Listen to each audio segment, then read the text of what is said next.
Welcome to Don't Whistle at Night podcast, where Navajo legends echo in the shadows.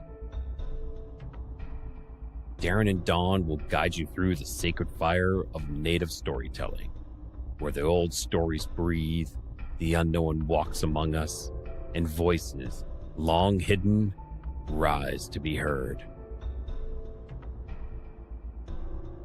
And remember, don't whistle at night.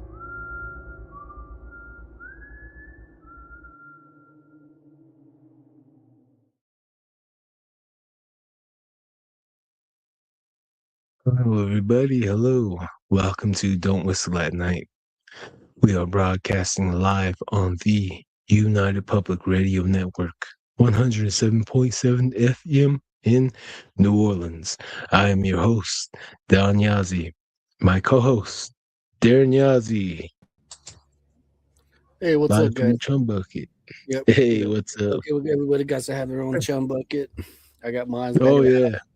Hey, we're here live at Bikini Bottom. Oh yeah, that's what's up.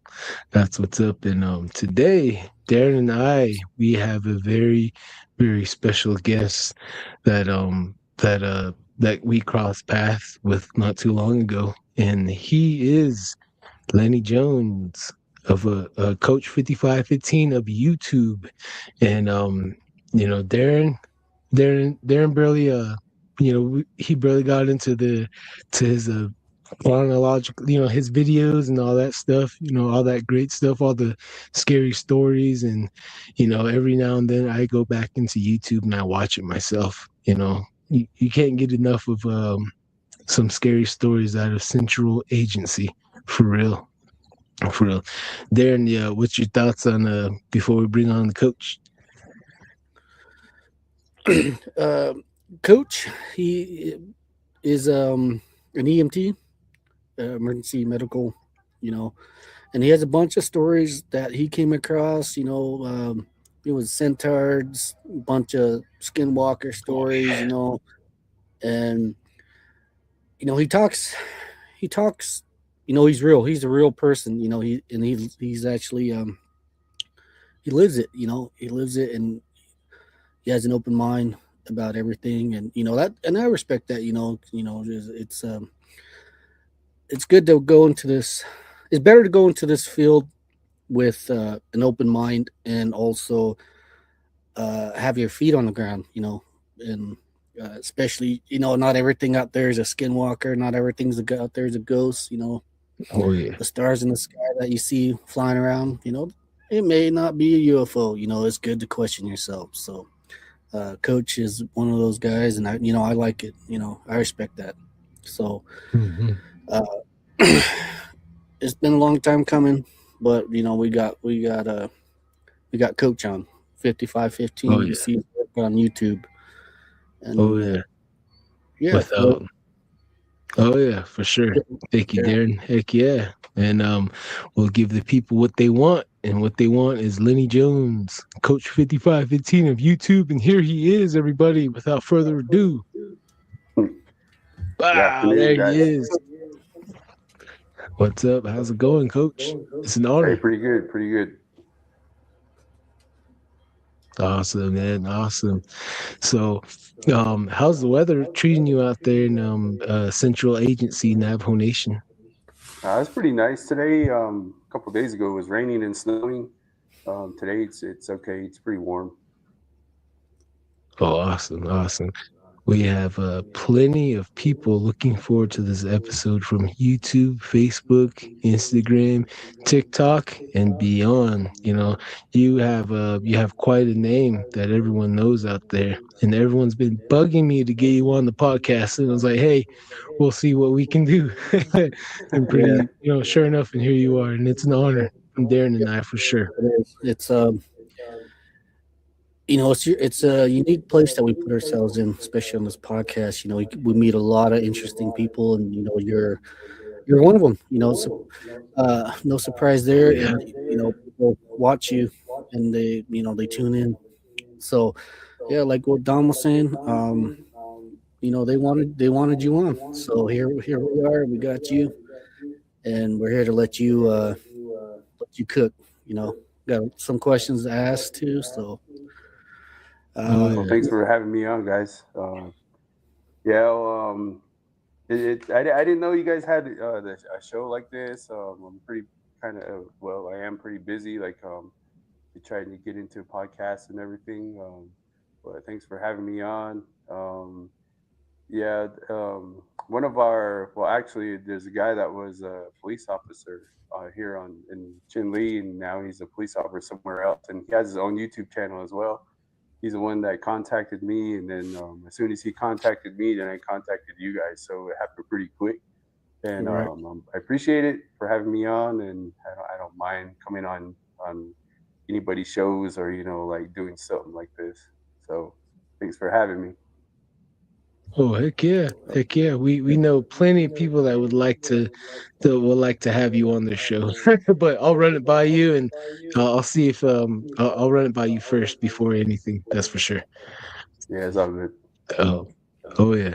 So, Coach 5515, could you tell us about yourself, where you come from, and your clans if you want, if you like, and you can open up your story that way and start off from the earliest memories of your highly strange experiences. Well, my name is Lenny Jones. From Chinle, Arizona. I was born in Gallup, New Mexico. When I back in the day, there was no hospitals here in Chinle, so or there was no place for OB people to have babies here in Chinle. So my mom had me in Gallup. Um, so I was primarily raised here in Chinle. Spent all my life here. Moved away for a bit to Tucson, Phoenix area. Came back here on the res to work. But I was in my early 30s when I came back to the res. Um, so other than that, earliest memories of anything happening was shoot, man, we were young. Growing up with my cousins, we were dang like babies because where we live at here in Chinle, there's always been activity, and we live right in Chinle, so there's always been activity coming around and people messing with my uncles and my aunts and my nollies. So there's always something going on here. There's always been something going on here. But clans, I'm Klasche, born for my Deshkizni. Grandparents are Huaslane and Kiani are my nollies. So those are my clans. Awesome. well, so, Pleasure to meet you, brother. Pleasure to meet you. No questions yet for me. Darren, does he relate to you anywhere? no. So, Oh, okay, that's cool. yeah. That's what's up. That's rare. But yeah, man. I have family all the to way family. here in Chinle. Uh-huh. I mean, all the way. I have like a lot of people related to me in Chinle, and then I have family out in New Mexico, toward Fruitland, Farmington. I know you mentioned earlier you guys went to Skinwalker Canyon, and like all that area. There's a lot of people related to me too as well. And I know my mom has told me that my my great Nolly, he was part Ute too, so I have a little bit of Ute in me. Oh, that's what's up. Same here. We're all mixed with a little bit of something, that's for sure. We're all blended. Yeah. Yeah. Yeah, Coach, could you oh, Darren, you got a question? Oh, no, not. I'll let Coach take the screen for a while. Tell us about your first encounter where you had you couldn't question it, but it was that. So what was your first experience? You just brought that up with you and your cousins. Let's start right there. Let's get that going. So of course, like during the summertime, we would just hang out, play outside at night, and we would, in where we live at, there used to be a big area. There wasn't really many houses. There was probably only maybe like 4 or 5 houses around, I think and we lost them. in the back of way in the back, of course, there was a horse corral and a sheep corral together, and it was pretty dark back there. Um, so we would just hang out at night. Of course, our nollies, they would get kind of upset that we're out um, when the sun would go down. Um, and they always told us, don't be outside in the middle of the night or when the sun goes down. Make sure you're back inside. So there was times when we would just be outside and still playing basketball or riding our bikes around, and they would try to chase us inside. Um, so there was one time when we were just hanging out. The sun was down. It was starting to get dark. It was still dusk outside, and for some reason we made our way all the way to the sheep corral in the back. And during in the corral, the fences are up, and then my uncle was still building the corral. He was adding on to it, so there was boards or logs that he put up like this that were leaning against the corral. So they were hanging out like this, and one of my cousins wandered back there, and we were kind of walking back there at the same time. He was up ahead of us, and um, we saw a white figure with like green eyes, just hanging out, and, like just standing against the pole like this or in between the poles, just looking at us. And it was white with green eyes, is all we saw. And of course, there's a street light, and you could kind of see the reflection. You could see it was white, and you could see the green eye, the eye shine. So we saw that, and we just ran back inside. So I think we were probably about 9 or 10. But other than that, we'd hear things like on top of the roofs, and things jumping, walking on top of whatever my Nolly's house, or like whatever scraping on top of the roof. So that was one of the earliest things that we've noticed around. But we've heard stories from my aunts and uncles about skinwalkers coming around. So when you say white figure, do you mean like it had a body, or was it more of a spirit? no, it was a body. It was like Was it body?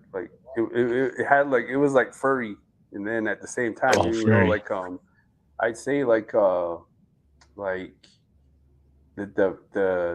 eyes were green. It kind of had like a snout like a dog, and then like you could see like white fur on it. And but on the inside of it, it had like it was like how a dog looks, like it was like a giant dog just like hanging out. Whoa, Damn. damn, that that's pretty creepy, bro. Whoa. Thinking back on it, what do you think it was? What do you think this thing was? I think it was a skinwalker. You think it was Skinwalker? Man, that's the first time I heard something like that, man. For real. A white dog standing, green eyes. That's eerie. That's It was like on top of the poles where the poles were up, and then like of course they were leaning against the fence, or so it was kind of toward to the top, and it was just hanging out, like it walked up or crawled up, and it was just like chilling. Huh. Wow. Yeah. Has anybody ever talked? Have you ever came across anybody that mentioned stuff like that around your family, or? Yeah. My aunts and my uncles would tell us, of course, in the middle of the night, it would get hot in the house, and my Nolly's house, it had 2 rooms in the back, and both of them had doors outside and windows, and then in the middle was a living room, and then the kitchen was up front. So like when it would get hot, they would open up all the doors and all the windows, and they say like in the middle of the night there was things that would come around, and they said it was skinwalkers, and then my uncles would chase them skinwalkers, and they would hear them on top of the roof, of course, walking around. So does your family still live in that same area? Yep. Wow. How's the activity now? Is it still the same, or? I'd say it's not as bad anymore because there's like more houses around. There's more people around, so it's not as bad. Or I don't notice anything. I stay up pretty late at night. I didn't go to bed until like 2:30 sometimes, and sometimes 3 o'clock, and I don't really notice anything. Then at the same time, we have like a crack house, or like people that sell drugs right behind us, and there's people walking around back and forth right there all the time. Oh, So Yeah, that's a sad reality of some stuff. There is, Yeah. So that's like almost every community has that for real. mhm. Has either the crack house or someone that's bootlegging. That's for sure. yeah, Yeah, it's sad. Yeah. The only time I heard something that had green eyes was Benjamin's episode where those ladies summoned the spirit, and it was tall and white and had green eyes. He's playing peekaboo with him in the tree. That's what it Yeah. sounded like Mm. his story. So that's pretty scary. So how's the centaur activity out there in Chile Wash so far? I haven't heard anything else about that. But there's coworkers that I live with or work with. I'm sorry. They say there's all kinds of stuff down there at the wash, right where they live at, and they say there's all kinds of crazy things that go around there. I didn't even know there was like any of them around here until my coworker saw it, and they described it to me, and that thing was out like at like 5 o'clock in the afternoon. It was Yeah, crazy. Then my other coworker, he said his aunt, came across that one. So he's the one that wanted to tell me that story about that. Oh yeah. that centaur. He wanted me to Run tell about it. run the story back for the audience about this. So this was more than like 10 years ago. Coworker and was out. We got a call. She got a call out toward the Chimney Wash. So in that wash, there's a lot of activity, I guess. I didn't even know there was like things around. Of course, there's things around here in Chinle. And so they went out for a call. A guy got assaulted, I think it was, or a lady, something like that. So they went back there and tried to look for the person, and at the same time, there was officers that were looking around for this thing, or for this patient, and I guess somehow they came across a road where it kind of got thick back there, and they couldn't drive anymore, so they started to turn around, and they went over some hill, or there was a hill where that centaur came out, and it looked at them, and the officer saw it, and the EMT saw it. They were both in separate vehicles. One was in a police unit, and of course we were in an ambulance. So not me, but my coworkers. They said that thing stood up on like a little hill, or like a little berm, and looked at them, and they said the body was a horse, and the head was the body was a horse, and the top part was a person, just like how they have in the movies. Yeah. So that's they said as soon as they saw that thing, or they locked eyes on it, that thing took off back in toward the wash and stuff. And right where they had that sighting, there was like no houses or anything, and it's really thick with bushes, branches, and trees. And this was during the day, right? This is broad Yeah, it daylight. was about 5 o'clock in the 5 p.m. afternoon. Yeah, Yeah. man. I think doing this podcast, you come across a lot of stuff you never thought would be out there.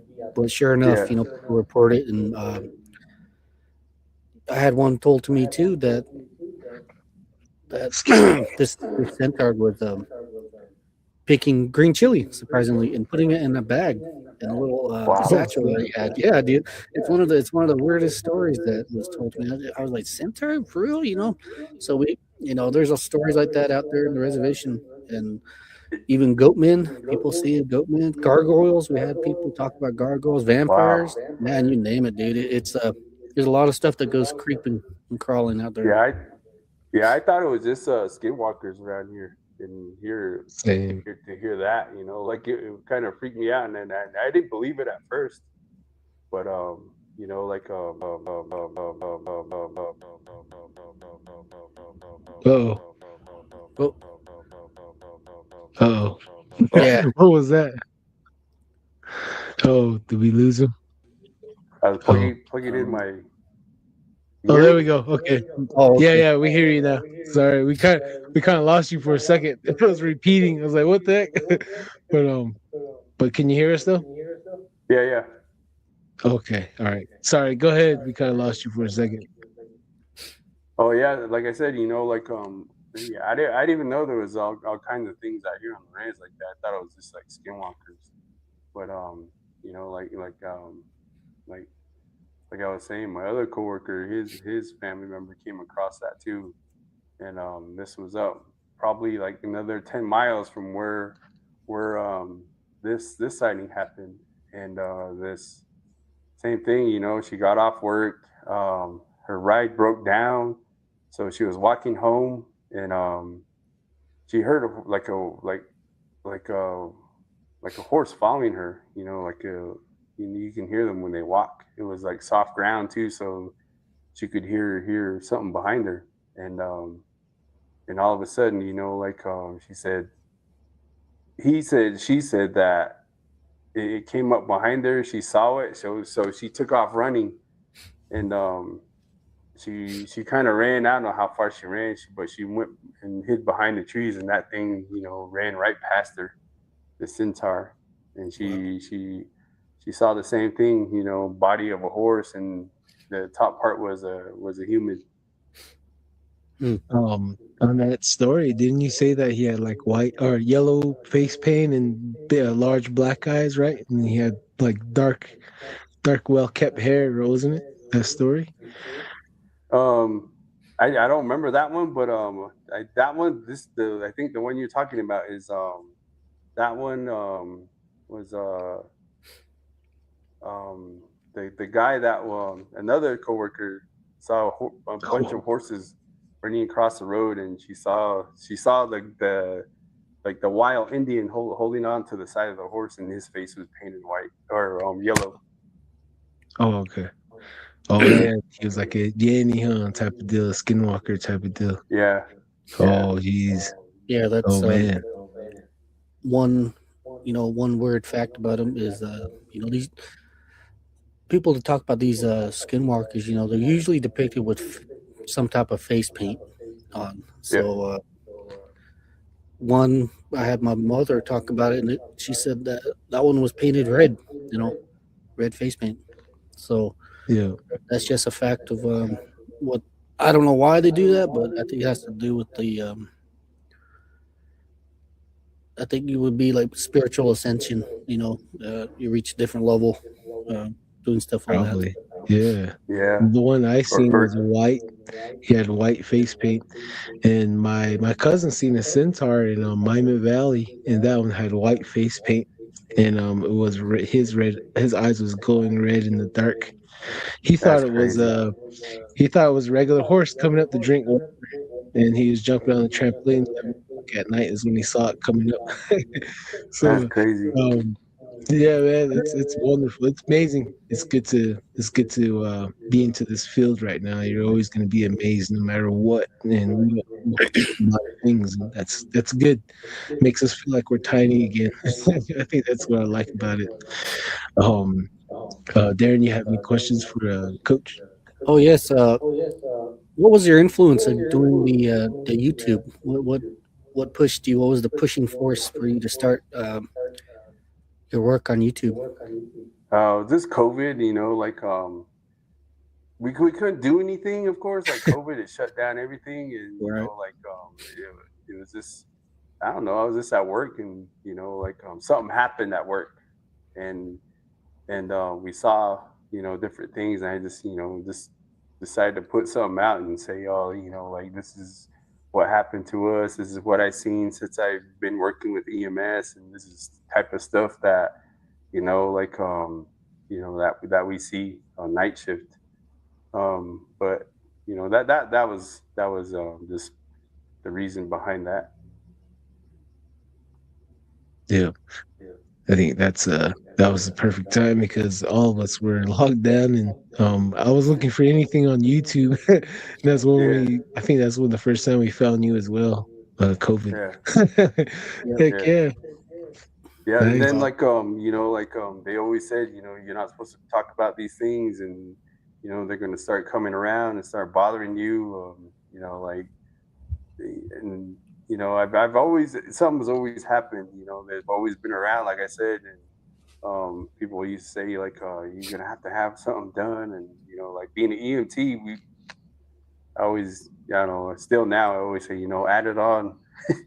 As soon as I get out of EMS, I'll have something done, and all this will, it's all it'll all take care, be taken care of. So ceremony wise, so that I just started telling my stories, and people became interested, and I just kept telling stories one after another of my experiences and stuff like that. So it was interesting. I still have stories, but I just get too lazy to post or try to put them out. Oh, right Yeah, on. we understand that. Yeah, yeah, yeah. Starting to understand that a bit more too myself. So, but we're still here and we're still kicking. We still got to keep going. The world keeps spinning, so Yeah. we got to spin with it. So what's your latest story that you have? That you wanted to talk about. You can talk about it right now. You know. Oh, last night, like we had one of our ambulances get called out to a place, um, and they went all the way out to Forest Lake. Uh, they got a refusal actually, and on the way back, they were almost back into Chinle, and they got another call out toward Pinon. So this ambulance, they pulled off right outside of town here in Chinle. There's an airport, so they decided to turn in there, turned around, um, went back toward Pinon, which is about 45 miles from here. So they were on the way back, and probably like 10 minutes later, they got canceled. So on the way back, they made it back to Chinle, and then um, they got another call out toward Cottonwood actually to meet up with a vehicle. So they met up with the vehicle. That vehicle just passed by them, and so they went back to that airport turnoff. And when they turned around, they said there was something inside, or right where the cattle guard was, right in the middle of the cattle guard.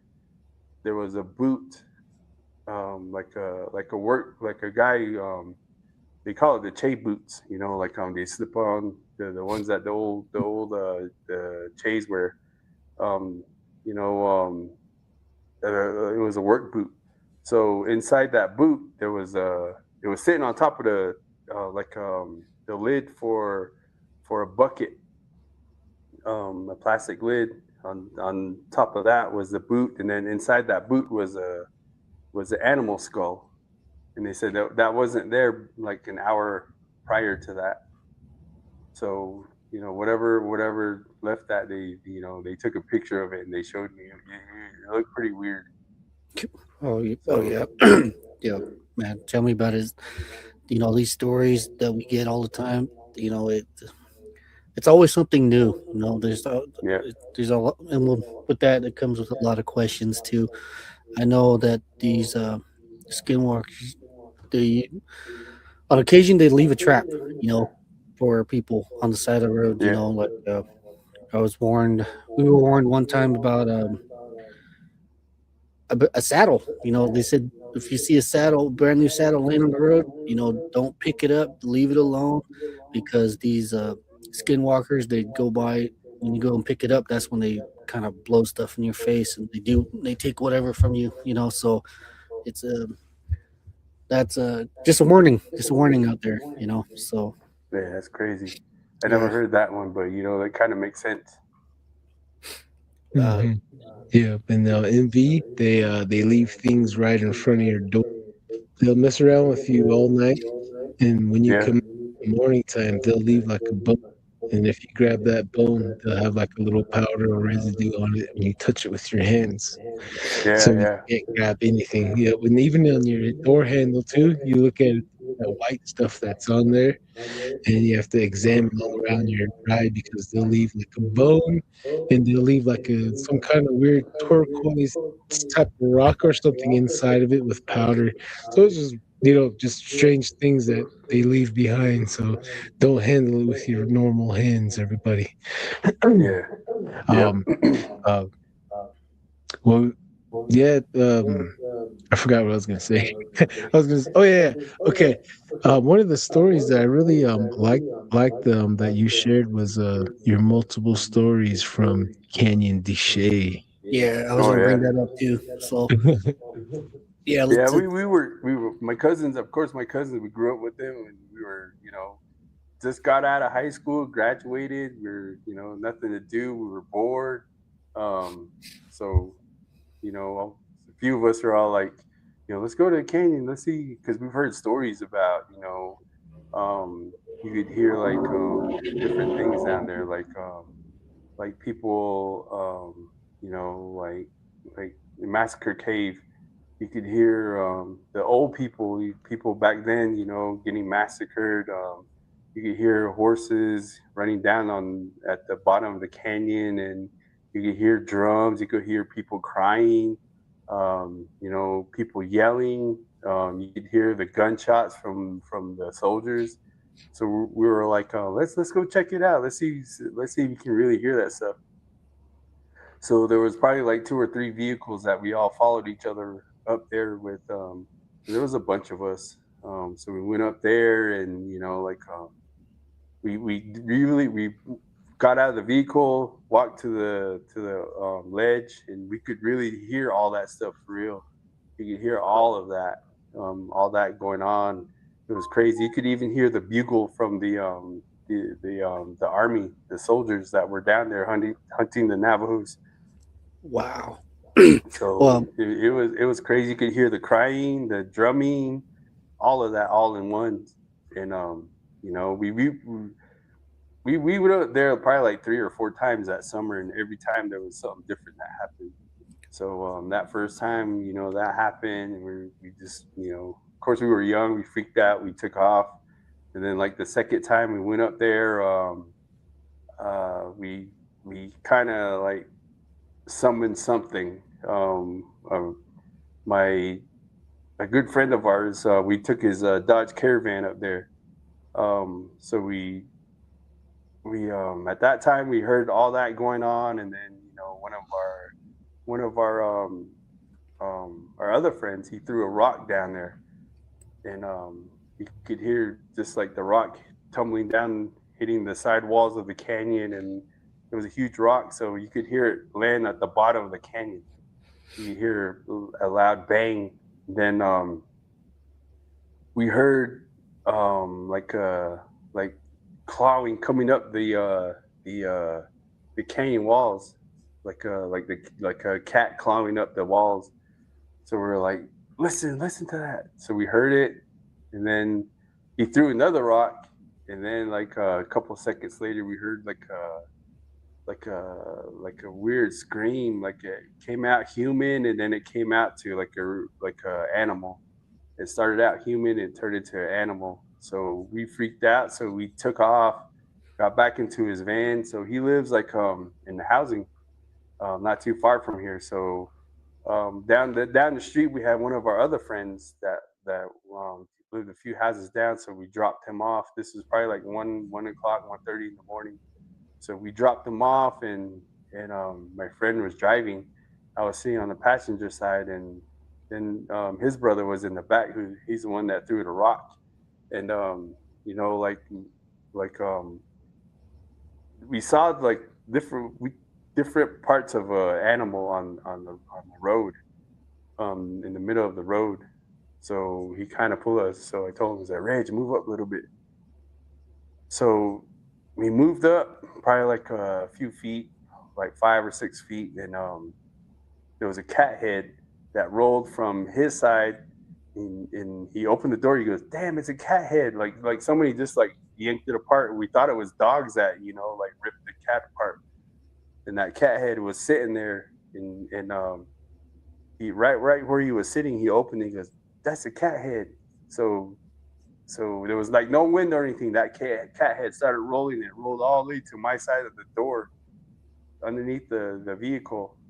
And I opened the door and I said, "Dude, man, there's like legs and there's like the body over here, and there was like blood like everywhere." They're like, "Damn, let's go." So we took off, went back to his house, a few houses down, got out, and like probably we were hungry, so we kind of started heating up some food. So this was probably about 10 minutes later.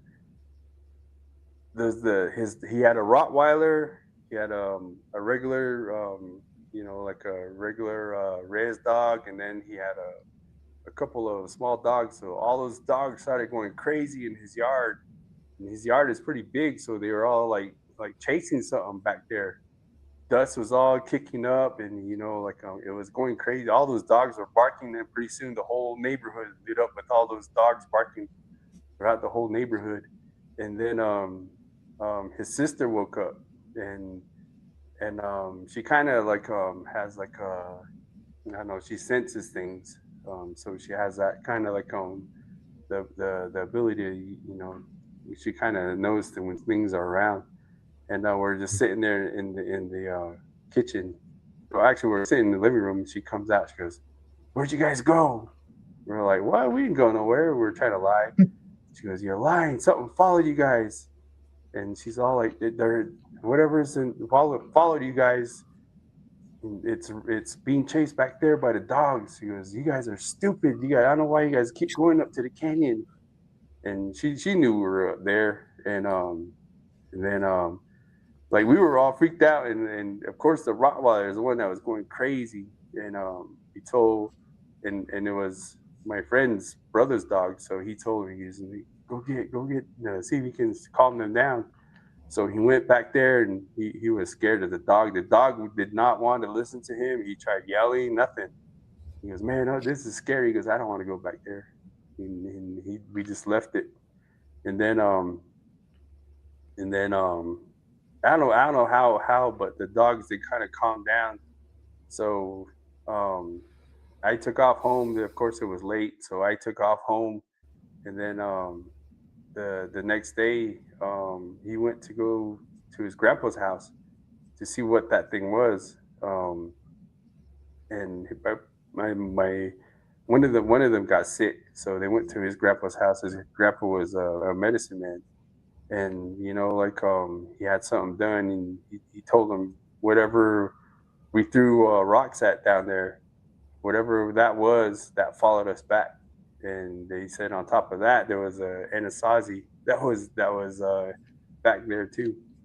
And he said, he was telling us, those anasazis are little, and they that's what was back there. So that's what the dogs were chasing. So it was a skinwalker and an anasazi back there. Wow. In his yard. So I guess they work hand in hand, huh?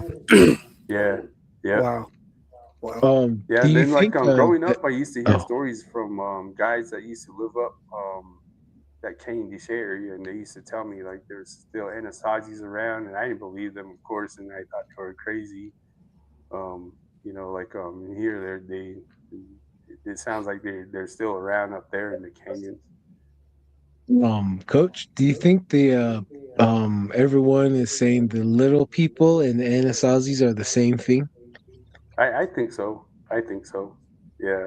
Oh. I've heard stories from little people all the way up in Wichita area. I've heard one story of a guy passing out in the middle of the wash out there, and it was raining. A guy passed out, and something covered him. He was drunk, passed out. Something covered him with a blanket, with bushes, and they something. And when they looked around to where he was at, there was little footprints around, like little kids' footprints. And they were saying like, "Oh, why would a kid be out there in the middle in the middle of in the middle of the night, and when it's raining, and there's that kind of weather. So they figured out that was those little people or those Anasazi. Of course, there's ruins up there, um, out in that area too. Wow.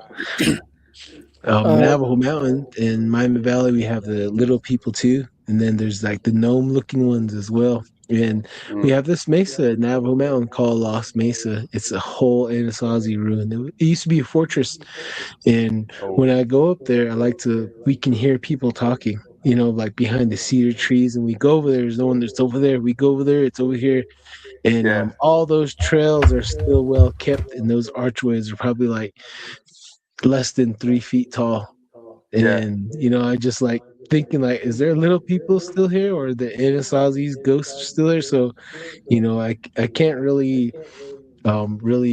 pin it down, like if are they the same thing, or it's just gonna be questions on top of questions. And yeah. it's strange. Darren, you got any questions for Coach? uh, yeah. Strangely enough, that's what they say at these ruins, that you can hear people talking and strange stuff like Oh that. yeah. I don't know why it's like that, but a couple of my relatives did the same thing. They went to go check out one of these rooms at night, and sure enough, they started hearing whispering and singing strangely. It was in Oh, this ruin. It's like 2 or 3 miles away. It's way out there in the tree lines and all that stuff. So that's for why it's like that. I can't tell you, but one fact is though that people do hear these whispering and talking at these rooms. So. Uh, and they also say don't pick up anything over there. Leave the pottery shards Yeah, alone. yeah, So and that's another fact too. As for why there's a bunch of pottery shards all over these areas, I can't tell you. yeah, So yeah, um, yeah. My so my uh, my wife's family. This was down in a little bit north of here. They call it Valley Store. I guess there was an old trading post or old store there, and they used to call it um, Valley Store. And they said that where my mother-in-law built her house, there's an old Anasazi ruin there, and there's Anasazi ruins there. So that's where there's they have a lot of issues, health problems going on there, and people get sick over there, and they kind of attribute it to that where they built their house. So they're all over the place here. yeah, for sure. Um, right beside my house too, there's one. I don't know if the Anasazis out there build it on top of mesas, but most of the ones out here in the Rama, that they're usually on top of mesas. So Uh, yeah. But these areas I wouldn't mind checking out myself. Especially this area where you Chaco Canyon, where you seen all and heard all these talking. I'd like to go out there one of these days and put a nice little Candy, audio camera out, or so candy shit. Um, Oh, sorry. Go ahead there. Sorry. I oh had a yeah. question. Yeah. So yeah, if you don't mind, send us a drop pin of this area, or you guys had this experience. I wouldn't mind going out there myself. So Hey, yeah, I can coach. do that. Coach. What about that one story? Wait, I think I missed it. Or where you said when you guys were taking off that one time, one of your cousins or somebody was banging the side of the truck, and they saw something hovering over the tree coming towards you guys. Oh yeah, that's that same area. Like that that was probably that was the first time we went out there. Um, Oh, I had my cousin sitting back of the truck, and they were um, getting out of there, and they said you could see something on top of the sagebrushes floating after them, and they said it had like a white dress on with white hair, and the thing was all white, black eyes, and they said it was all floating behind us. So that was the first time we went up there. Yeah. Oh, Darren, you so ready for that? Oh yeah, man, ready to run, dude. Let's Oh, man. let's do it. Woo. That's creepy right there, man. Yeah, Oh, we had man. a little truck back then, and they were sitting on their back toward the cab, and they could see, in the road going away from us. So that's what they saw. Yeah, we were, I don't know, we were bored, so we'd go to Sounds these like places, this. and then like Heck yeah. we had a friend that we used to hang out with, and he lived out toward past many farms, and that's where he kind of told us about a skinwalker cave. So we ventured out there, and few of them went into that skinwalker cave because it's kind of a hike. You have to go park at a different spot, and you have to probably walk like a half mile. They walked through the sand dunes down into a wash, and then they made their way back around through the wash, and then there's like a cave over here onto the left side. I remember that, and all you could hear was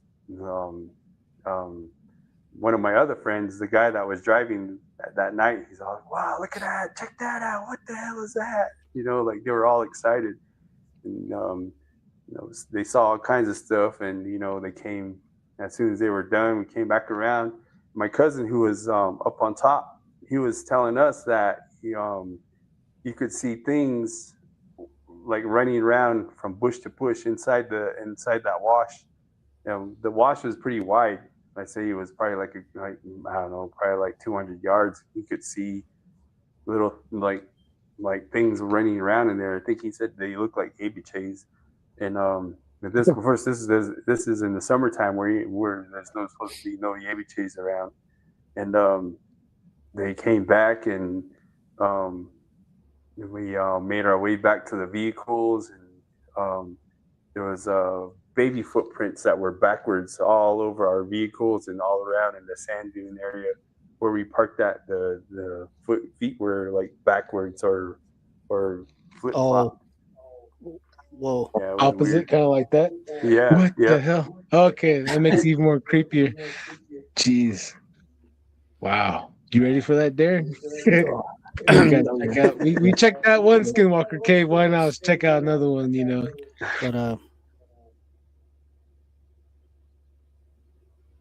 What were you gonna say, Darren? I was say, like, yeah, it's not a. I was told one story about a Yebiche. People seen Yebiche out there, and how they put it is it looked just like a Yebiche. You know what they are. Everybody here knows what they are. What he was saying was it looked just like that, but the eyes were shiny white, and that it was 9 feet tall, 9 foot tall. So sitting on the road, when he drove past it or came across it, was sitting on the road. I think it was on a road from Page to. Oh man, I forgot where he was heading to, but it was on one of the roads back there. So, yeah. So, that's a totally different can of worms right there.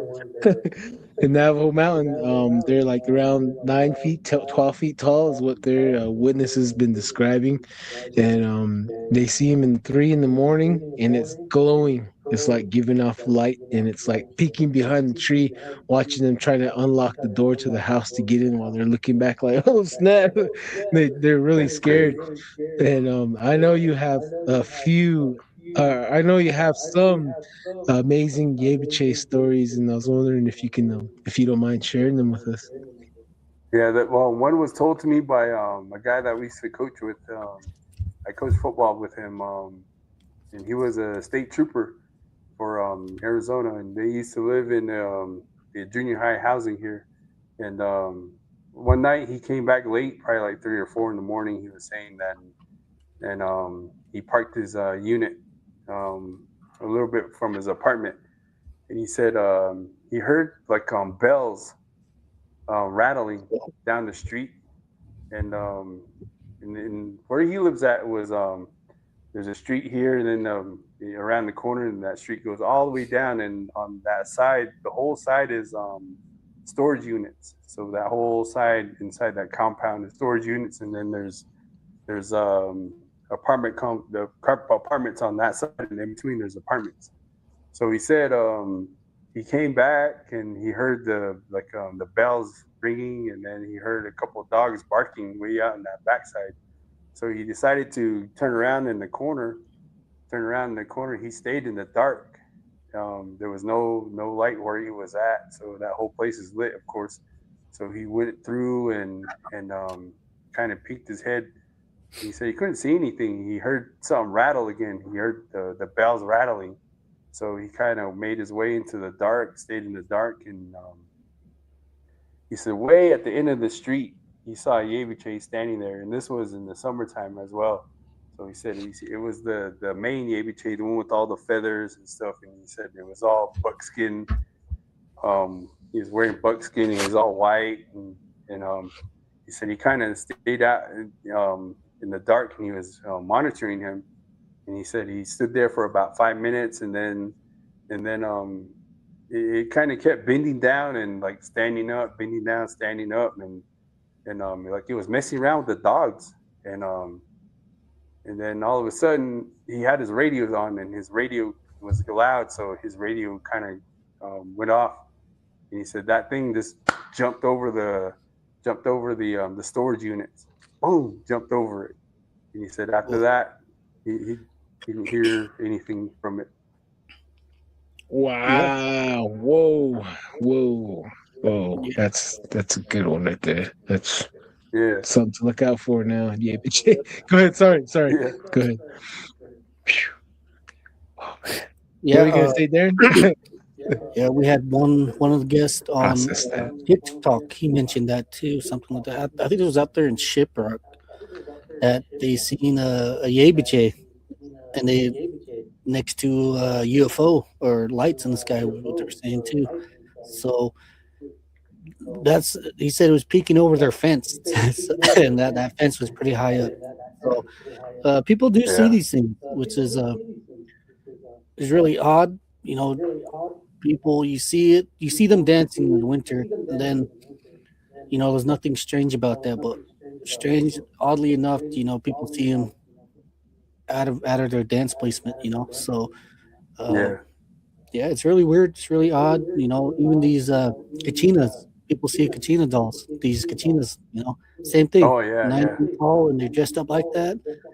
And it's kind of the backbone of, I put reason, why, when, that people draw these things, and they make sculptures out of wood. I tell people like they just don't do that just to do that. They had to see it. They had to see them. So. Spirit of the West, I guess you would say. Yeah. I heard one story to where this was when I was in high school. My high school coach, he had a whole collection of those either kachinas or Yebiches in his house, and he was just buying them every now and then, and I guess he got the last one. So he put them all on a mantle, and he said he woke up one time and they were all dancing and they were moving around on his mantle. So he was like freaked out about it. So after that, he kind of just put them away, and he didn't put them back out. Yep, that's not surprising, man. That I had one man tell me the same thing, that these things would, just like Toy Story, when you're not home or they're not looking, they're running around the house. And I had one gentleman, he said he actually recorded them, and he had a medicine man come by. He actually took the kachinas and the video. So as for what he did with it, I could not tell you, but that's wow, that's cheap. That's crazy. Weird. It's strange, man. It's really weird, dude. For real. Man. Coach, I like that one story too, where you shared about that cross country team being chased by Yebiche as well. Could you share that one for the audience? Yeah, that one is this summertime again. They had they still have a good cross country team here. So in the summertime they train. They took, well, I guess one time they took off. They ran up the mesa, which is just west of here, west of the school. Also, they ran up probably like 5-6 miles or something like that. And that where they ran, it leads you up the mesa, and then on that backside, there's that county road. It's a county road. It'll take you all the way back out to Rough Rock, which is 30 miles from here. And then you used to hear stories about, don't go back there to those rocks. There's things back there, is all people used to say. So they ran up there, and they're on their way back. They turned around, I don't know how far on top of that mesa, so they're on their way back. And then the cross country coach, he pulled off to the side to make sure, these runners were okay. So they were running back, and one of the last runners, she was running in, and then this Yebiche pulled out from way down, because when you go up the mesa, it drops back down and it flattens out. And this thing started coming out, and they said it was the Yebiche. Started running after the girl. The girl turned around. I guess she had earphones on. She couldn't hear the coach like calling or anything. So she turned around, and she saw something running after her. So she took off, and the coach kind of got his ride started, went toward her, and told her to get in. So whatever that was, they said it was the Yebiche, but of course it was probably a skinwalker. And they said way back there, there's rock formations, and there's Anasazi ruins out there, and there's little caves and nooks and crannies, just like how they have the Antelope Canyon and Lake Powell, or out toward Page. So there's little caves back there, and they say there's cave back there where the skinwalkers meet up. So I think that's where that thing came from, is what they were saying. Wow. Creepy, man, for sure. And then, of course, this was like 10 o'clock in the morning. Wow. Broad daylight. What have you heard seeing the Yebiche during the summertime?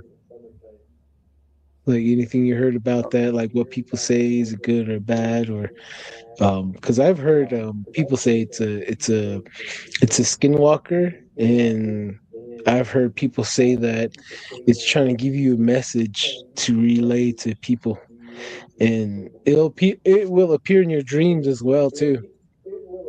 Try to give you a message. But what have you heard about that? The thing I've always heard it was a bad thing to see them out in the summertime. Of course, they're only out in the wintertime. That's the only time they should be out. And I've only heard one person say it's a good thing, but I haven't heard anything else. But most of the time they say it's a bad thing, because they're not supposed to be out in the summertime, and they're only supposed to be out in the middle of the night dancing. And that's what I've heard. And the thing is that it's weird, because that's the second time I've heard. Well, yeah, the second time I've heard that it's been out in the daylight in the summertime. And the first time was when I was, out running myself too. This was only a couple miles from where that sighting was, where I was, doing some running, working out, and a coyote ran past me, and I don't know if it saw me or anything, because in where I was running, it's a wash also, and then on the sides there's little hills up there. So I was kind of doing sprints on top of a hill too. So I was kind of in like where it was closed off, and that coyote ran through, and then on top there's a ledge probably like 15-20 feet high. There's a ledge up there, and that coyote ran up, and then I kind of sprinted up. I was doing, of course, my workout, sprinted up, came back down. Was kind of catching my breath, and I saw Yebiche kind of like turn right when it turned. That's when I saw it walking away, and it walked away from the ledge. It started walking that way, so it started walking back to where it came from. So I ran up really quick, and I just saw that coyote running back up the hill. So to me, they say, "Could you see a coyote? You see Yebiche in the summertime? It's not good." So I've heard anything that's good about it. So I don't know. Wow. Darren, what do you think, Darren? Are you still there? Oh, he froze. Jeez. Oh, Um. So that coyote definitely must have been a skinwalker, huh? Going into coyote to Yebiche. That's yeah, creepy, man. yeah. Because we're not that far from those rock formations from where they say they seen the Skinwalker cave. My Mhm. one of my old coworkers, she said they used to keep their cows back there, and she said the same thing too. They used to see things back there when they were tending to their cows. Um, she said that her family's land back there where they keep their cows. That's their grazing area. She said they used to see things back there too and hear things. Man. Darren, you got any questions for Coach? Oh yeah. You always hear stories of spirits following EMT, the ambulances. Uh, have you ever experienced anything like that? You ever get that feeling that spirits on you or inside the vehicle with you? Yeah. There was a time when we were driving and you just hear of course it's just me and my partner and in the back we would hear I don't know like the gurneys they of the stretchers the gurneys we call them gurneys they you have to kind of like squeeze them to sit them up and they go up and down and so one point we heard like that squeeze like we can hear it when we squeeze that gurney and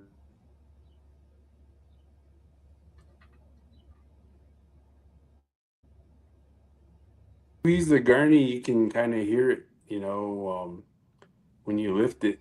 So I was driving and my partner was sitting on the side, of course. Where we were just talking and stuff. We heard that noise, and then we heard, like somebody squeezed the gurney and it popped up. So when we looked back there, turned on the lights back there, and the back of the gurney was sitting straight up, and then we kind of looked at each other and we're like, we didn't have nobody back there. We got a refusal, or we're like we didn't have nobody in the gurney. So there's this stuff like that happens in the back of the ambulance when you're driving. And then you hear the sliding doors, they'll slide open and close, or you'll hear stuff drop in the back, and there's this stuff that you hear when you're driving in the ambulance, or like one of our EMTs, he took a nap back there in one of the ambulances, and he woke up, went back inside, and then when there was a shift change, he went back out, and he was gonna clean the gurney, um, him and his partner. So his partner went out, and she opened the door, and she's all like, "Aaron, what happened back here? There's something wrong back there." Or like she noticed something, and here the gurney sheets. It was they you can lift like 400-pound people in that gurney sheet. It's kind of made from some kind of material. So when she opened it, there was like somebody cut it. Like are you like a cat probably like scratched it. So there was a bunch of scratches on that gurney sheet, and it was all ripped up.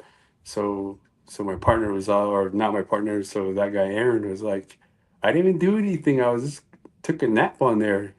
And he's in there's like weird stuff like that. Or even like when I filmed told one of the stories, um the sliding doors is one of them is hard to open and it's hard to close.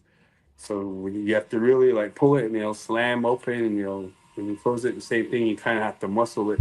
So I told my story, and I know we just got back from a call. We sanitized the ambulance. All the doors were closed. That sliding door was closed. So like I told my story, and here that sliding door was wide open. So there's just stuff like that. Like I said, that happens in back in the ambulance. Hmm. Wow. That's that's creepy, man. I have to admit, that's pretty creepy stuff to deal with. Yeah. How about your hospital that you go to? Is it the same way with like that too? It's kind of it's really weird. You go when the light or what night stuff just gets um, weirder. Yeah, I don't know how to put it. Like Yeah. you go into a church during the daytime, but when you go at night and the lights are dim, it just has an ominous feeling about it. Same thing with the hospital too. You go during Yeah. the daytime, there's a lot more Yeah. life running around, but during the night, everything's all the lights are dim, and it just have that ominous feeling. The long hallways, and Yeah. it's weird. So, uh, Yeah. Yeah. There's stuff that happened like that. Actually, it always happens. Most recently, like last week. This was during the day. It was during day shift. I was in the office. Well, actually, there was three of us in the office. Two of the other EMTs were there in the office, and we have some chairs that you can roll. They're pretty loud. Well, actually, they're stools, so they're pretty loud when you move them around, shift them around. They make a really loud noise. You can hear it, and um, in the area on the other side of the wall, there's our storage area where we keep our equipment and our supplies. So there's people that EMTs that sit there and they'll do the reports, or they'll just chill out there. So the three of us were just talking in the office, and we heard the one of the stools roll. We like somebody pulled it, because when you pull it, you can really hear it. So it sounded like somebody pulled it, and they sat in it. And we had another EMT, another ambulance there. That crew took off, and the girl that was with that crew, we thought she was left behind or something, and we thought she was still sitting back there on that side of the wall. So we um my one of the other EMTs, she opened the door and she goes, "Is so and so still out there? I thought she went on the call." So she opened the door, looked out there. There was nobody out there, and Mm. it's pretty weird. And that same area too, there's a supply closet. So you have to push it up, pull it, and then pull it down to open the supply closet, and it makes a really loud noise, and it's plastic. So um, there was a one of the other EMTs. She was standing on the other side of the wall, because there's the office, then that little area, and then on the other side of that, there's just an open wall, or a wall, and then that's the entrance to the ER for the ambulance. So she was standing there texting. She came out of the ER. She was standing there texting on the other side of the wall, and I was sitting inside the office, and we heard that supply closet open, and I went out there. I thought it was her. I kind of just like this. I don't know. I was kind of like just need to get up, I think. Walked out, and then she walked in at the same time, and we both looked over there. We're like, "Did you hear that?" She goes, "Yeah." We both said, "Yeah." We both heard it, and there was nobody in there. Then that supply closet was down. We have to keep it closed at all times, so it was down, and something opened it. Is weird stuff like that. Wow. Um, I take the conversation are pretty open amongst you guys about dealing Yeah, with stuff like this. yeah, Or yeah. which is good. Some of the EMTs, they have stories, they have pictures. Like I said, some of them take pictures. It's pretty weird. wow. I have a sister that or a cousin sister that does EMT out of Kienta. Yeah. She takes her nap in her unit too. And when Mm. she does, sometimes that ghost would just stroke her hair or even Yeah. try to braid her hair while she naps.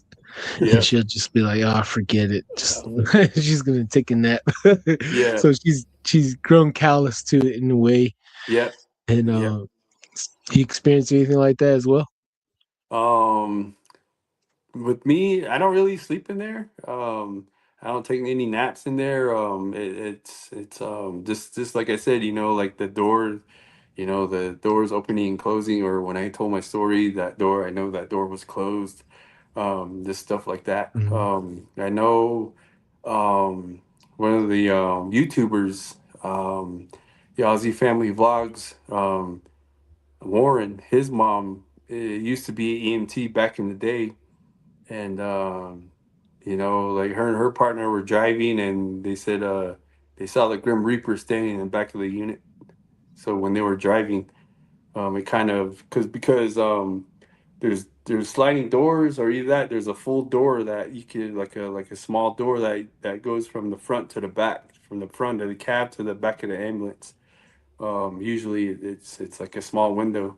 So she told a story to where she her and her partner saw the Grim Reaper, kind of peek up to the back window, and so they saw it come up and kind of backed away, and they saw it standing in the back or sitting on the gurney, like the where it flips up. So the back of the gurney was flipped up, and it was sitting right there, looking at them.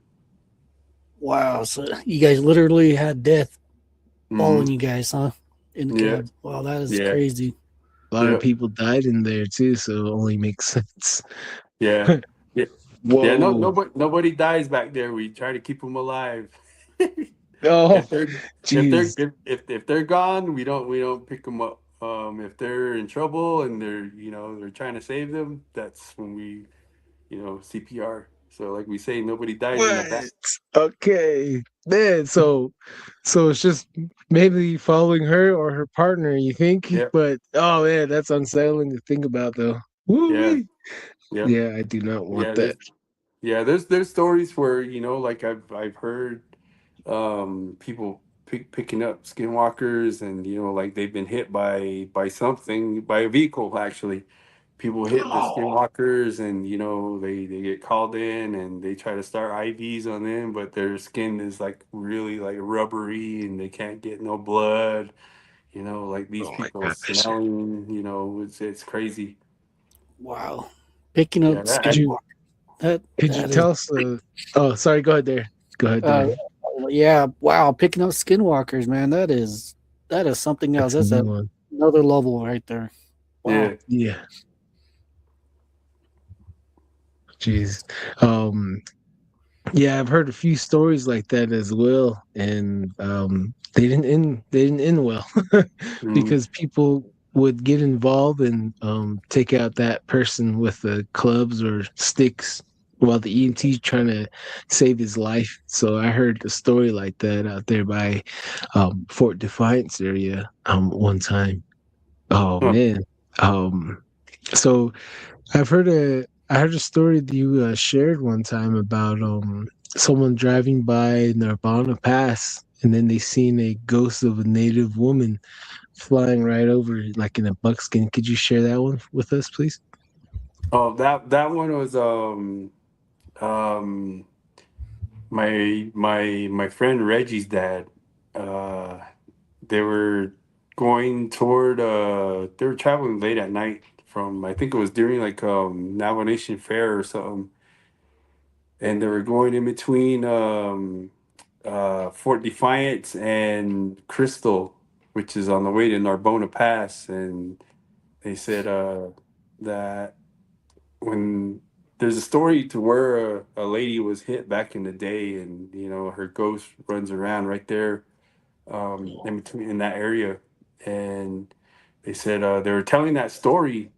Actually, they were telling that story while they were driving, and like a few miles down the road, they saw that lady standing right by the highway.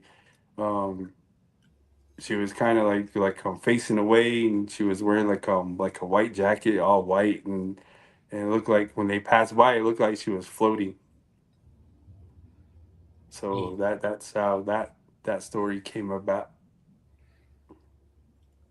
Wow. So, you guys ever see any weird things in the sky? You guys drive around late at night? Well, Yeah, yeah, I have. Um, so this call was all the way out toward Three Turkey Ruins, which is toward the Spider Rock area between Spider Rock and Noslini, and we were on a bus route looking for a patient, and the guy that I was with, he used to be a former bus driver, and he knew the that area that we were trying to look for that patient.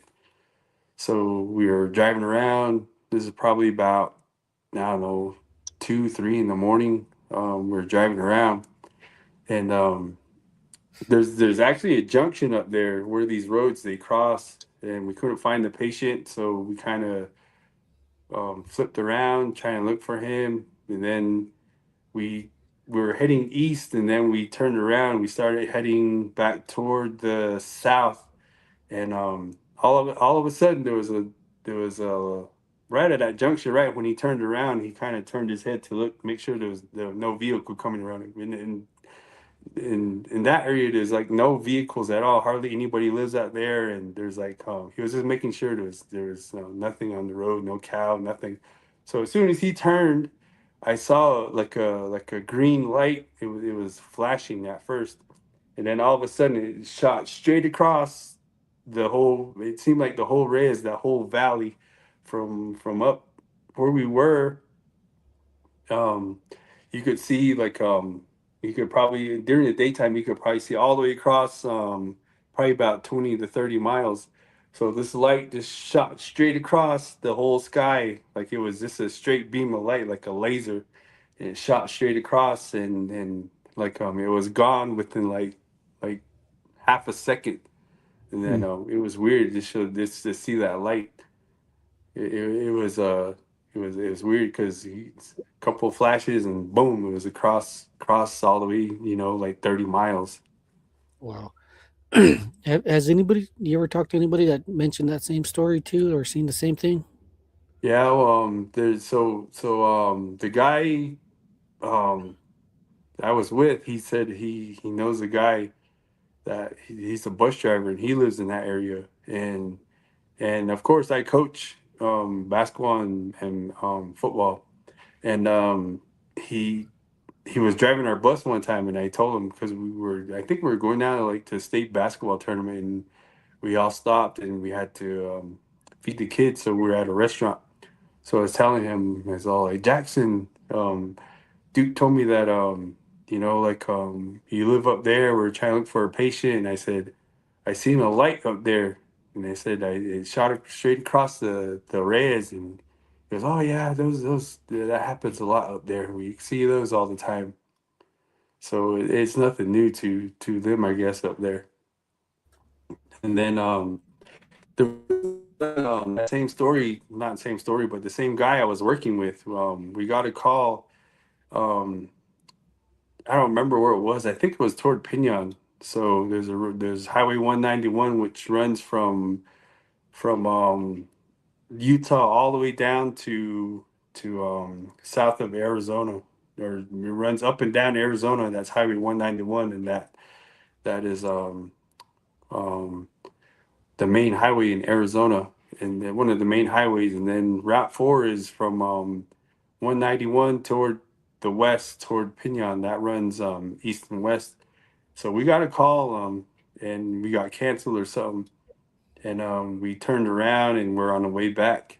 And And the cemetery is pretty new here in Chinle. It used to be at a different location. They ran out of room, so they started it at a different area.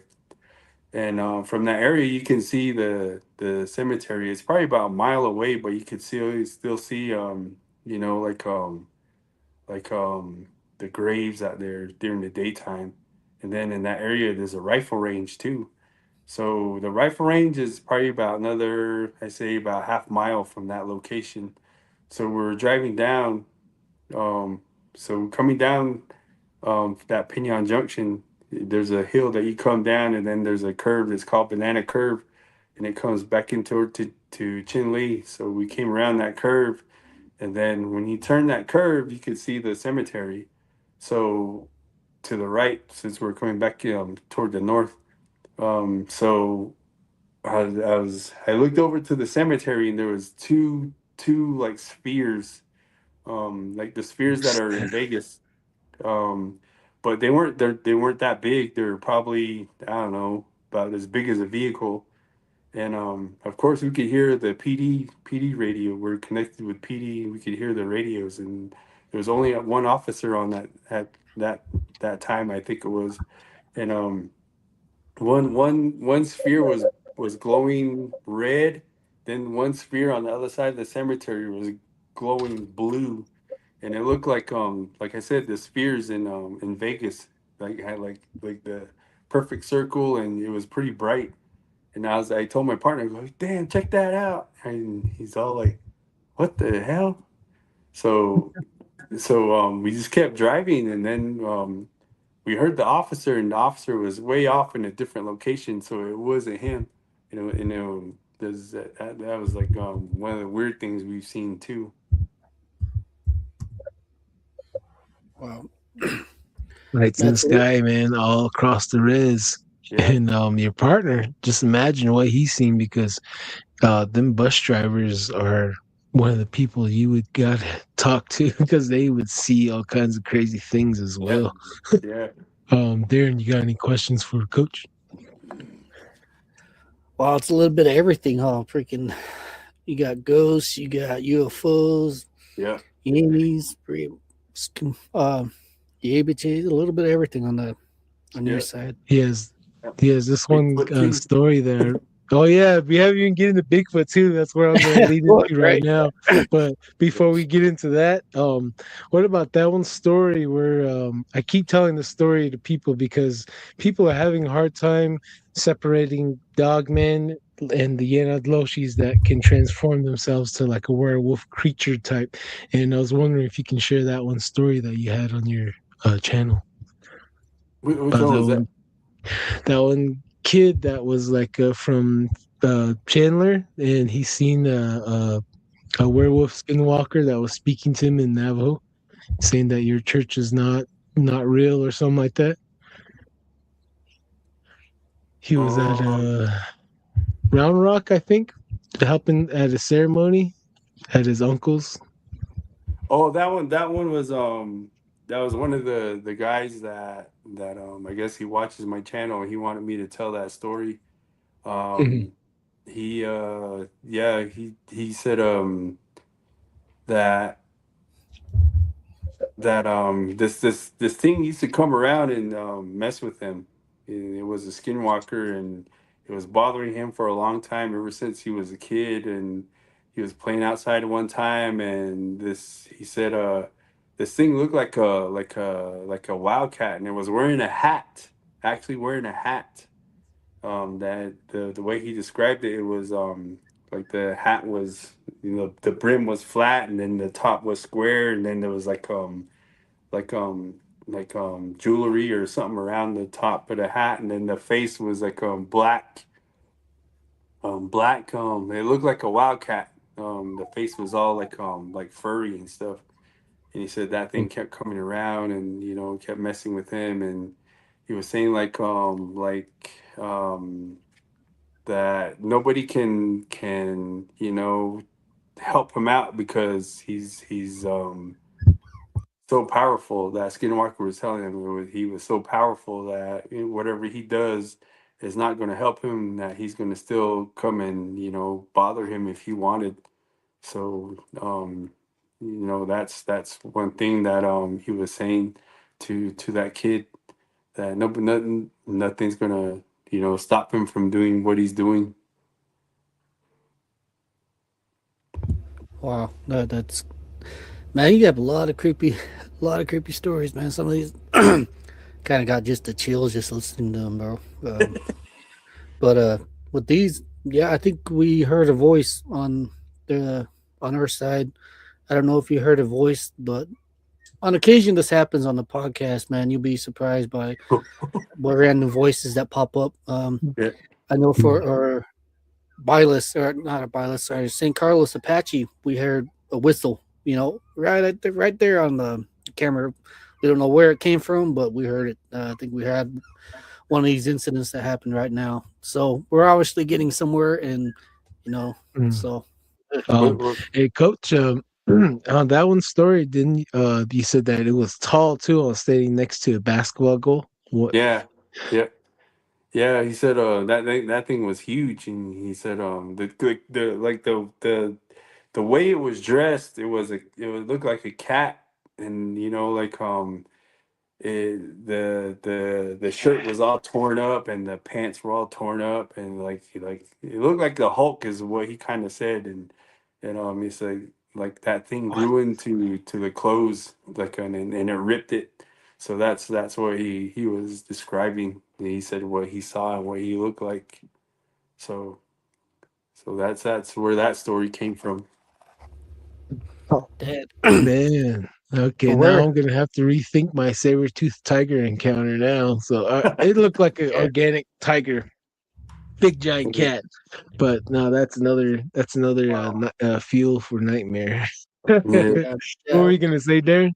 yeah, we got a werecat, I guess you would say. You know, I don't know, I don't know where to put this. This is wearing clothes. You know, transform maybe, ripped its clothes up. Man, Yeah. that is unsettling right there. Yeah. Oh So man, did yeah. he? So how does Um, that story end? You know, does that thing just float off or run off, or did he say anything more? Um, I guess it just left, and I don't know if he got help. I don't know if I know he's traditional and he dances powwows, and I don't know if he got help. He didn't really say that what happened to it, but he's still okay. The guy is still okay, and I don't know if it's still bothering him. Um, Mm, but he lives out. He doesn't live here around here anymore. He lives somewhere else. So wow. hmm, for good reason. yeah. um, Coach, could you lead us into your Bigfoot stories? Yeah, the one story that we had was my grandma. She passed away from COVID. She was one of the first ones to pass away from COVID, and um, you know, my mom kind of missed her, and this was the that first summer of COVID, and my grandma, they have a summer sheep camp up in the Chisco Mountains. So we kind of went up there and you know, try to get my mom to, you know, visit that place, and she has a lot of memories up there, and my grandma has a cabin up there. So we went up there, and we decided to cook lunch and just hang out. So at that time I used to watch one of the Bigfoot shows, and I was just messing around, you know, like how they would hit a log against a stick or a tree, the tree knot. So that I was just messing around. I was doing that, and um, of course it was out in the Chusco Mountains, so there's a forest up there, and where my grandma's cabin is there's behind her cabin is like a hill. So we kind of walked up there, did like the tree knot kind of thing, and you know, we walked back down, which is probably about 200 yards to where my grandma's house is at the bottom of that hill. And then my grandma's house, or grandma's log cabin is there, then probably I say about a quarter mile away is like a natural spring, where the horses and all the animals they drink water. So we were walking down. It was my wife and I and my granddaughter. So we were walking down, and my mom, she was just sitting there at my grandma's log cabin. She was just sitting outside. We didn't have a key to get in there, so she was just sitting there outside. And we were walking down, and um probably this was probably like 5 minutes after we did the tree knock. We were walking across the way, and on to the right side of the log cabin, to the south side, there's another hill with trees on it. Across the way is just an open field, where that spring is, where the water is, that watering hole. And my mom was just sitting there, and she said, when we walked there, we hung out there at the water for a while. We came back up. My mom, she said, "Did you hear that when you guys are walking that way?" I was all like, "No." She goes, "What you?" So I asked her what she heard. She goes, "There was something whistling over here on this side from the hill." And Mhm. and I was all like, "Dang, that's probably Bigfoot," because just watching those shows, they whistle too, of course. And like that's one thing that I thought of. And and And my mom used to tell me that my uncle used to stay up there all summer long, and he used to stay up there, and he used to be by himself at times. And he said there in the middle of the night he would hear something knocking on his cabin, or like rocks being thrown at his cabin. So he could hear rocks. He could hear rocks on top of his on top of the cabin, hitting the roof. So she was telling us that, like, my uncle used to have Bigfoot. Bigfoot. He used to hear Bigfoot, or they used to mess around with him. He used to come around, knock on the log cabin. That's pretty cool. That's Yeah. pretty And cool. then, yeah, Uh, the first kind of thing I had with Bigfoot was, I used to live in San Carlos, and I was not San Carlos, in White River. My ex at the time, she used to work at the IHS there, and they have IHS housing there. So she had one of those houses. So way the back corner is the house that we used to live in, and then in that back corner there's just the forest, nothing back there. And there was a few houses, like probably half mile away or something. There was another road that used to lead back there, but there was, like, back there, it was empty, just like trees here and there you could see. And one morning in the springtime, I remember it was the springtime, we left the window cracked open probably like an inch, um, because it kind of used to get stuffy back there. And we uh we were asleep, and all of a sudden I heard dogs barking. And like, that woke me up. So I was just laying there trying to go back to sleep, and then I heard, or this smell came through, and it was a really strong, like musky smell, like a wet dog, and um like a I don't know, like something spoiling or something like that. And it was a weird smell. It was really strong to where it got me nauseous. And the dogs in the whole neighborhood were all barking and stuff, and I'm surprised like nobody woke up. And this was probably like 5:30 in the morning, 5 o'clock to 5:30 in the morning. So I woke up. Of course, they used to tell us, like, growing up, don't be scared, go check around, see what's around. And so we woke up, or I woke up. the my ex was still asleep. She didn't wake up at all. So I walked around the house. I walked to the back, and in the back, we had a fenced off area, and it was probably, I don't know, probably like 100 feet um, of backyard. So I walked back there, walked toward the fence line. I was just listening, like listening out, and then all of a sudden I heard the dogs barking from the other houses, which was about a half mile away. Then you could hear like those dogs chasing something, and it was going pretty fast. And then I heard like the dog started coming back toward us, toward where we were, where the house was, and you could hear like heavy like stomping, like boop boop boop boop boop, boop like really loud. And then we heard like I heard like a weird scream on the other side of the hill. So I figured that was Bigfoot too, because of the smell, like how people it smelled like a skunk, like how people say it smells like a skunk. It smelled like that, and rotting carcass. It smelled all that like in one. And then at the same time, there was a lot of Bigfoot activity back then in White River, and they used to publish it in the newspaper, and you could hear people talking about it. And we've heard a couple stories too from people that did that, and Bigfoot was around. So Yeah, I know. Yeah. For maybe a year or two, there's been a lot of activity out there in Bigfoot, and even during their, they have like the fair season.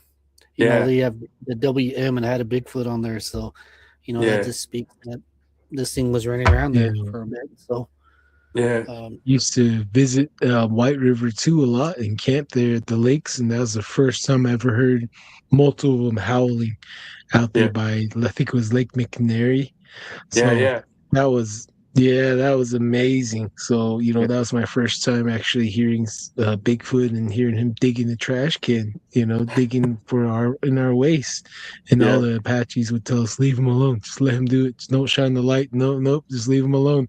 yeah, And they would just, just tell everyone, make everyone aware. Just say, don't panic. Just let him do whatever he's going to do and he'll go. yeah. Yeah, those they have those houses on the stilts, right? We heard this story one time from one of the ex's coworkers.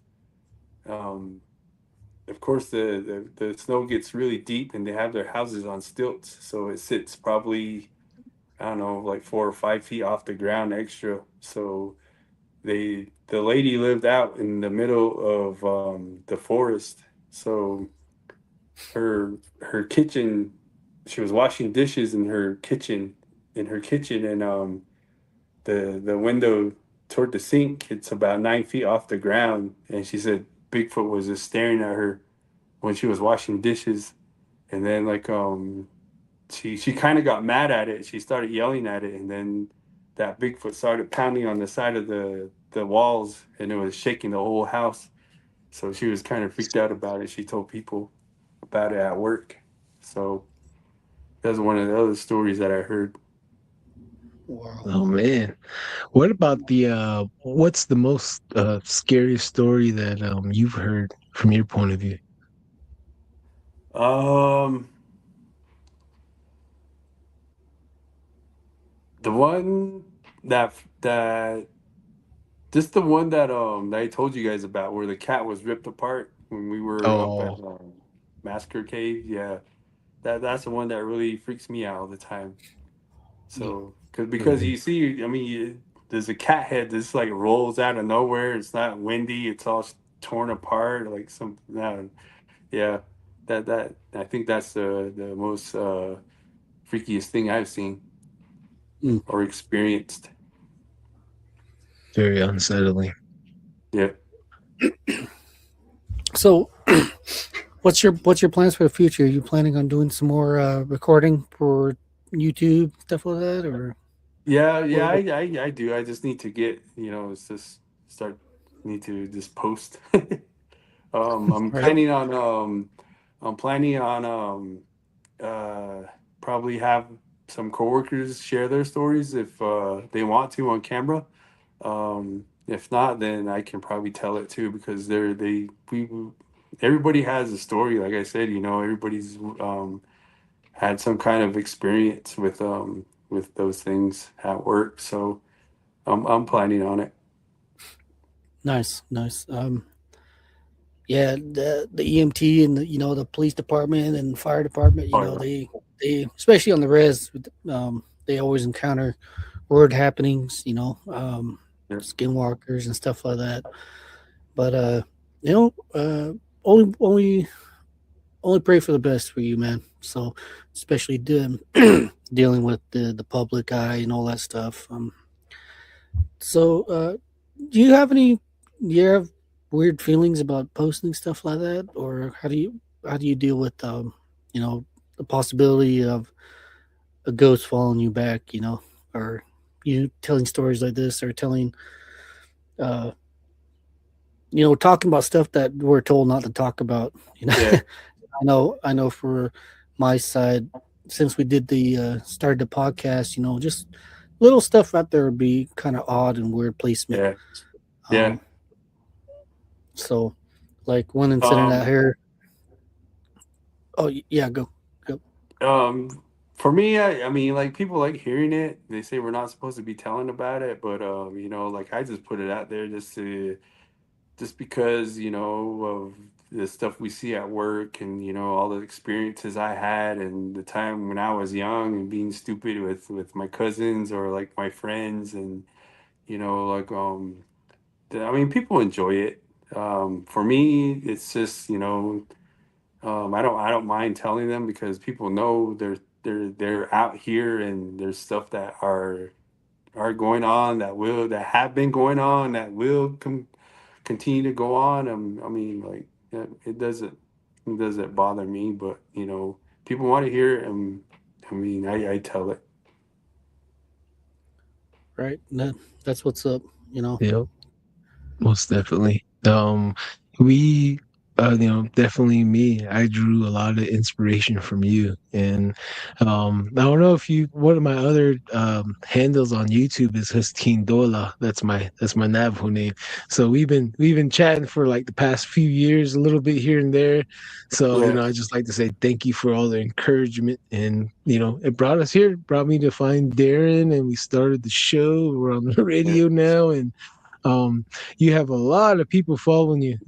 I don't know if if you noticed that, but if you do start a podcast, man, you're gonna have a lot of followers right away, right off the back. Navajo, non-Navajo. So I have the Zuni people and other people from Montana like asking me, yeah, "Hey, get that guy Coach 5515 on." So I'm like, "Yep." yeah, I'm gonna have to find him somewhere somehow. And sure enough, the stars brought us all together and yeah, to give people amazing things like this. And like to say thank you for your service for the people. You guys yeah, are the eyes and ears, and we value that for sure. yeah, man. Anytime, man. I mean, like, there's a lot of stories that everybody has different kind of stories, and the other tribes, and they have their stories, and there's other nationalities, other people of color that have their stories. Of course, some Hispanics or people from Mexico, they have had their stories too of like skinwalkers. They have those down there, and um, you know, um, I'm glad that you guys started this and you guys keep going. I mean, no hate or anything. I'm glad you guys are doing this too, just to have people aware, and it's a great that you guys are doing this. Oh yeah, oh yeah. But that's it, those people, like yourself that started doing this, and it influences others. I don't know if you notice now people. You got Don. He's kind of the fanboy. You got a fan. You got fans out there. Surprisingly, and Yeah. you influence people. Just by you wanting, just sharing stories like that, you influence a lot of people. Yeah, Especially awareness that these there are things out there, and it's okay to talk about. And we're trying to beat that taboo of not talking about this. So yeah, uh, people, I don't. I guess they would feel comfort, in knowing that someone else dealt with this or I seen this, So um, it's a really unique life out there in the reservation. No one else. I mm, don't think no one else in the world can experience stuff that we do. that we have. Yeah. So, Most definitely. yeah, we're running down Um, to our 2 hour mark. Yeah. Is there? And Yeah, is there? hey, Coach. Oh, sorry, Darren. Didn't mean to cut you off. Coach. Um, Probably this summertime or in the near future, I was wondering if you don't mind, like, collaborating with us, maybe take us to where the incident happened, and maybe you could be a conduit and draw it out, and we can catch it on film. We can Yeah. experience the same thing you did and see the same thing you did. And I think to share with all the viewers and listeners out there would be an amazing treat. Just to be like, hey, we seen this, he's seen this, and we caught it on film, and we're not crazy. Yeah. These things are real, they're out here. And Yeah. I think Yeah. to make the public aware is the ultimate goal, for Yeah, no sure. problem, man. I mean, just let me know when. Way ahead of time is good for me because my schedule at work. Any time, just let me know. Oh yeah, yeah. You and Bluebird for sure. He's the one that linked us up. Shout out to Bluebird on TikTok. Hell yeah. Yeah, yeah, Appreciate yeah, that, brother. yeah. He's a Darren. full Oh, police officer too, so he probably has some stories. So one of the stories that I told was um that that it happened to him. So that's one of the stories I shared. Oh, okay. Definitely. I'm gonna have to tag him on this one and say, hey dude, coach made it. Now it's your turn. Yeah. Let's schedule. Yeah, for sure. What were we gonna say, Darren? uh, his story you mentioned right on the Uh, Bluebird on the podcast right now. yeah. Okay. No. His story was a different one that I told on YouTube. It's he was looking for somebody out near the canyon area, and he got on the radio and he said he's going to go look for the guy. The guy apparently beat up some family members. The guy usually does that, and he'd take off into the canyon area. So I guess he took off trying to look for the guy, and then um, I think when he came back, his unit doors were open and they were locked. And I heard him on the radio say to the dispatcher, all my windows or all my doors were open, wide open, and I know that it was locked. Is what he said on the radio. So um, that's one of the stories I told. That was Oh his yeah. story. Wow. Okay. I think I remember hearing him tell that on one of the TikTok lives. We do Yeah. TikTok lives twice a week, and we just love hearing everyone's story. So if you do make one, please let us know, and you can jump on the live and just Uh, add to the flavor can. all right. um but yeah, man, we're running low on time here. Darren, you want to say laters to everyone so we can close out the show? Oh yeah. Everybody, thank you for listening. Like, share, and subscribe. We got Coach 5515. Make sure you go visit his content on YouTube and like, share, subscribe from there. And drink plenty of water. If your bodies are made out of water, if your urine looks like the Monster Energy that you drink, you probably need to hydrate. So to that, another great episode. Coach, you have anything else to say to for the people out there? Yeah. Just And where to find you? Yeah, you can find me on Instagram. LJ35.25 is my Instagram handle, and Coach 5515. I don't have anything else that I'm subscribed to or have any other platforms. I haven't posted much on YouTube in the past year and a half, but I'm just kind of being lazy. But I do have stories, and I'll try to get something up. But other than that, thank you guys for having me on. I appreciate it. Keep doing what you guys are doing. Like I said, it's a great platform for everybody. Oh yeah. Oh yeah.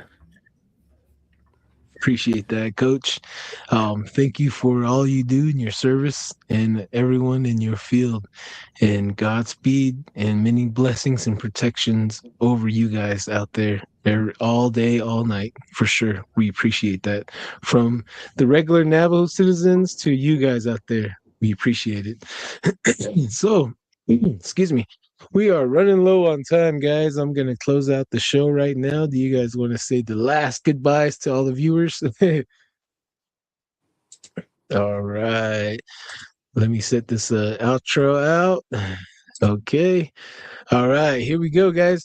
Thank you for tuning into Don't Whistle at Night. We have been broadcasting live here on the United Public Radio Network, 107.7 FM in New Orleans. I'm your host, Don Yazzie, my co-host, Darren Yazzie, Coach 5515 right here.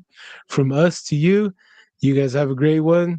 Stay beautiful, and remember, don't whistle at night. Peace.